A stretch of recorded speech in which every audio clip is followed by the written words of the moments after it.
Hi friends, இன்றைக்கி நம்ம இந்த வீடியோவில் அழகாக கீச்செயின் மேக்கிங் எப்படி பண்ணுறது அப்படின்னு பார்க்கலாங்க. ரொம்ப ஈஸியான மெத்தட் தான். அதுக்கு ரெசின் ஆர்ட் நான் எடுத்துக்கிட்டேன். நீங்கள் ஃபெவிக்ரைல் மோல்டு கூட எடுத்துக்கலாம். இப்போ நான் ரெசின் ஆர்ட்டில் செய்யலாம் அப்படின்ட்டு எடுத்துக்கிட்டேன். அதிலேயே எவ்வளோ மெஷர்மெண்ட் என்ன அப்படின்றது டீட்டெயிலாக கொடுத்துருக்கோம். அது மாதிரி இந்த 2 பாட்டிலில் இருக்கிற ரெசினை மிக்ஸ் பண்ணிக்கோங்க. அது கூட பார்த்திங்க அப்படின்னு சொன்னால் நம்ம கிளிட்டர்ஸு, கலர்ஸு நம்மளுக்கு எந்த மாதிரி வேணுமோ அது மாதிரி இருக்கிறத நம்ம ஆட் பண்ணிக்கலாம். நான் ஒரு மிஸ்டேக் பண்ணேன். கிளிட்டர்ஸ் ஃபஸ்ட்டே போட்டேன். அதனால் என்னென்னா செட்டில் ஆகிடுச்சு. நீங்கள் ஒருவேளை நீங்கள் கிளிட்டர்ஸ் அந்த மோல்டில் சென்டராக வேணும் அப்படின்னு நினச்சிங்கன்னா ஃபஸ்ட்டு ஆஃப் ஊற்றி ட்ரை பண்ணிவிடுங்க. அதுக்கப்புறம் கிளிட்டர்ஸ் ஆட் பண்ணி நீங்கள் பண்ணிங்க அப்படின்னு சொன்னால் அது சென்டராக கிடைக்குங்க. இப்போ நான் பார்த்திங்கன்னு சொன்னாக்கா ஃபிஷ் மோல்டு எடுத்துக்கிட்டேன். ரொம்ப அழகாக இருக்கும் அப்படின்றதுக்காக.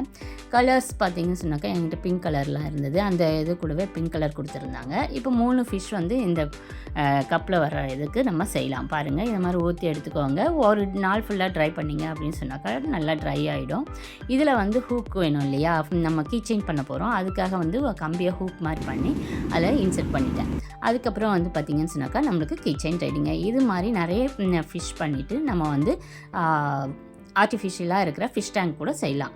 அதுக்கு ட்ரீ மாதிரி வேணும் அப்படின்றதுக்காக இதை நான் ஹாட் க்ளூ கன் இருக்கு இல்லையா, அதில் செஞ்சேன். அந்த ட்ரீ மாதிரி இருக்கிறத அதையும் சென்டராக வச்சுட்டு இந்த ஃபிஷ்ஷெல்லாம் உள்ளே போட்டு நம்ம வச்சோம் அப்படின்னு சொன்னாக்கா ரொம்ப அழகாக இருக்குங்க. இந்த மீன் நம்மளுக்கு மிதங்கணும் அப்படின்னு சொன்னாக்கா நீங்கள் ஹாட் க்ளூ கன்னில் ஃபிஷ்ஷெல்லாம் ரெடி பண்ணிக்கோங்க. அப்போ தான் அது மிதங்கி மூவ்மெண்ட்டில் இருக்கும். அதே மாதிரி நம்ம ஃபெவிக்ரைல் மோல்டுலேயும் ஃபிஷ்ஷு செய்யலாங்க. இது இன்னொரு டைப்பு இது பார்த்திங்கன்னு சொன்னாக்கா அந்த ஊதுவத்தி ஸ்டாண்டு, நம்ம ஃபோட்டோவில் ஊதுவத்தி அப்படியே சொருகி வைப்போம் இல்லையா, அதை விட நம்ம இந்த மாதிரி டிஃப்ரெண்ட்டாக ஒரு பிக்சர் வச்சு பண்ணோம் அப்படின்னு சொன்னால் அழகாக இருக்கும் அப்படின்றதுக்காக நான் பண்ணிட்டேன்.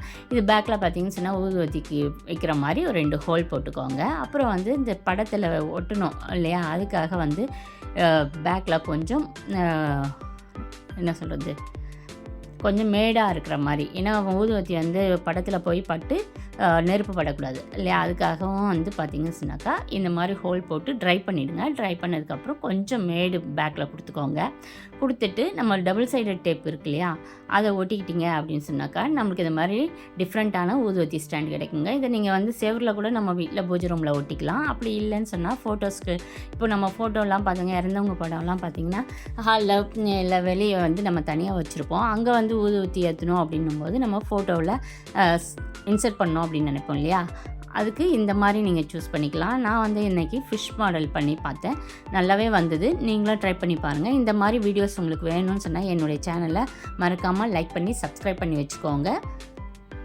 நான் வெனஸ்டே கிராஃப்ட் வீடியோ போடுவேன், ஃப்ரைடேவும் போடுவேன்.